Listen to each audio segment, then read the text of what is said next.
आदरणीय भाई साहब ने बहुत अच्छे विचार रखे और मैं आप लोगों से एक बात कहना चाहती हूँ कि कोई भी रास्ता हमारे लिए कठिन नहीं होता अगर हम निरंतर चलते रहें। कोई भी बाधाएं हमारा रास्ता रोक नहीं सकती। मैं 4 पंक्ति आपके बीच में रखती हूँ अपनी। ये कभी मैंने अपने लिए लिखी थी लेकिन आप लोगों के लिए भी रखती हूँ कि कभी हमें किस प्रकार घबराना नहीं चाहिए। बदलियां लाख चाहे भी तो सूरज छुप नहीं सकता। बदलियां लाख चाहे भी तो सूरज छुप नहीं सकता। हवाएं भी अगर चाहे हिमालय झुक नहीं सकता। हवाएं भी अगर चाहे हिमालय झुक नहीं सकता। मुझे ये नाज है खुद पर कि मैं हूँ हिंद की बेटी। मुझे ये नाज है खुद पर कि मैं हूँ हिंद की बेटी। उठाया राष्ट्रहित जो है कदम अब रुक नहीं सकता। बहुत बहुत धन्यवाद आप सभी का। और मैं अपने कार्यक्रम के अंतिम वक्ता के रूप में मैं आमंत्रित कर रही हूँ आदरणीय प्रवीण अग्रवाल जी को कि वो कृपया यहाँ आए और अपनी बात यहाँ करें।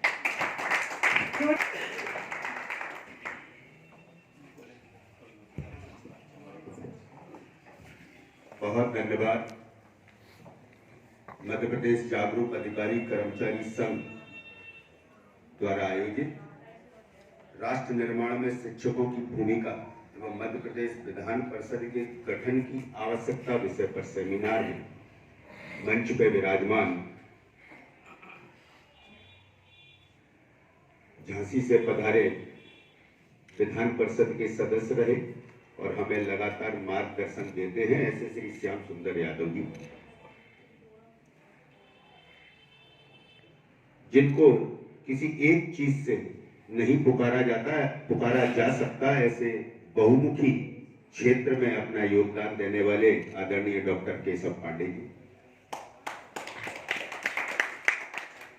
नगर निगम में जिन्होंने सभापति की भूमिका निभाई और भारतीय जनता पार्टी की ओर से सभापति होते हुए भी सभी दलों के वो चहेते बने, ऐसे श्री माननीय ब्रजेंद्र सिंह जी यादव साहब।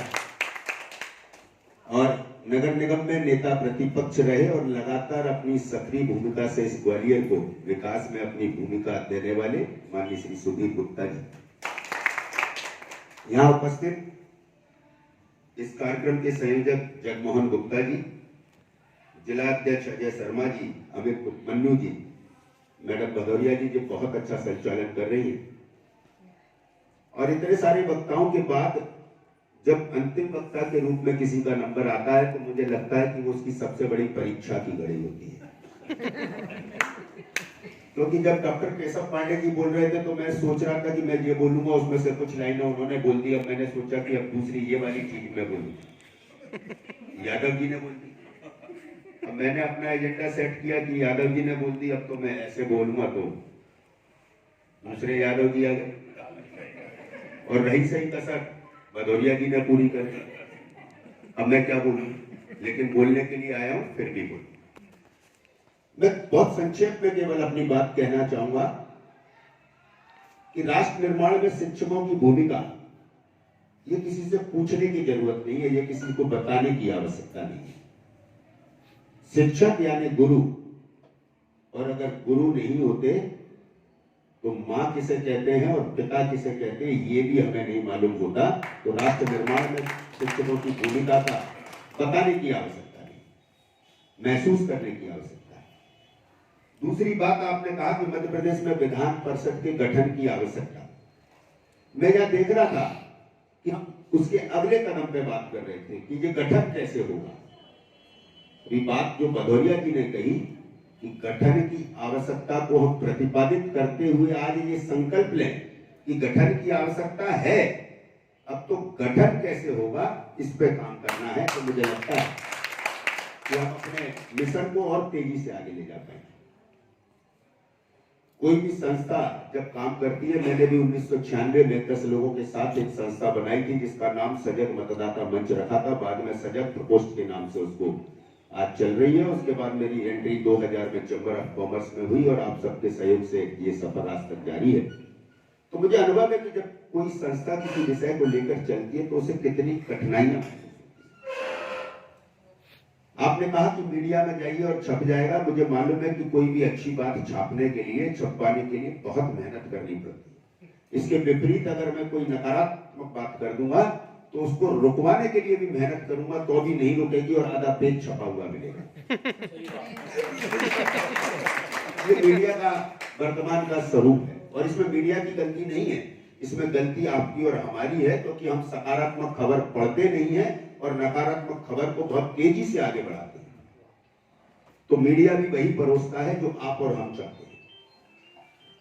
तो मेरा ऐसा मानना है कि अगर अपनी मांग को उठाना है तो आज इस युग में तकनीक ने इतना सशक्त माध्यम हर व्यक्ति के हाथ में दिया हुआ है। ये जो मोबाइल फोन आपके हाथ में है, ये इतना सशक्त माध्यम है कि यहाँ बैठ के आप भारत के प्रधानमंत्री को अपनी बात कह सकते हैं, बस कहना आना चाहिए।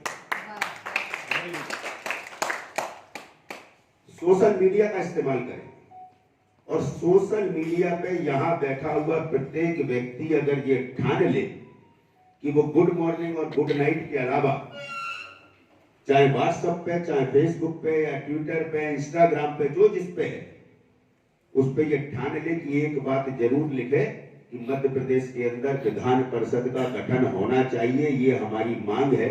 तो मैं गारंटी देता हूं अगर ईमानदारी से हम सब लोगों ने ये किया तो 1 महीने के अंदर ये मांग पूरे मध्य प्रदेश की मांग हो जाएगी। ये बात को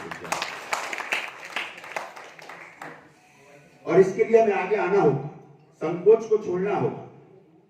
जब मैं ये बात करता हूं कि विधान परिषद की गठन होना चाहिए तो बहुत सारे लोग ये अंदाजा लगा सकते हैं कि ये प्रवीण अग्रवाल इसलिए मांग कर रहे हैं कि प्रवीण अग्रवाल को विधान परिषद का सदस्य बनना है।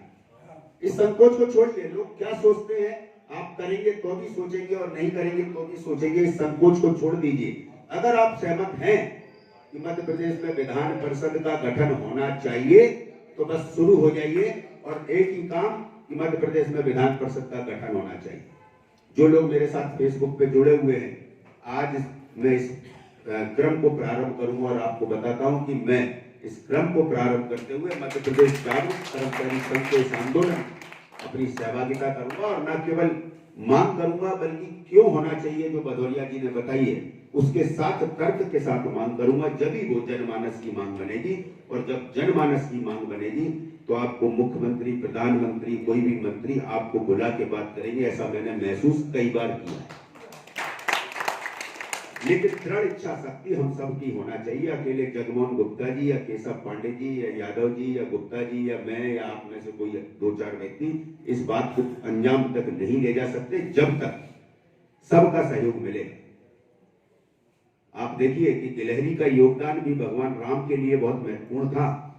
उस गिलहरी को ये पता था कि मैं क्या योगदान दे सकती हूँ। मेरे उस गिलहरी के बजरी लाने से वो पुल नहीं बनने वाला था, लेकिन उसकी जितनी शक्ति थी सर्वोच्च शक्ति लगा के उसने अपना योगदान दिया और वो राम सेतु का निर्माण हुआ।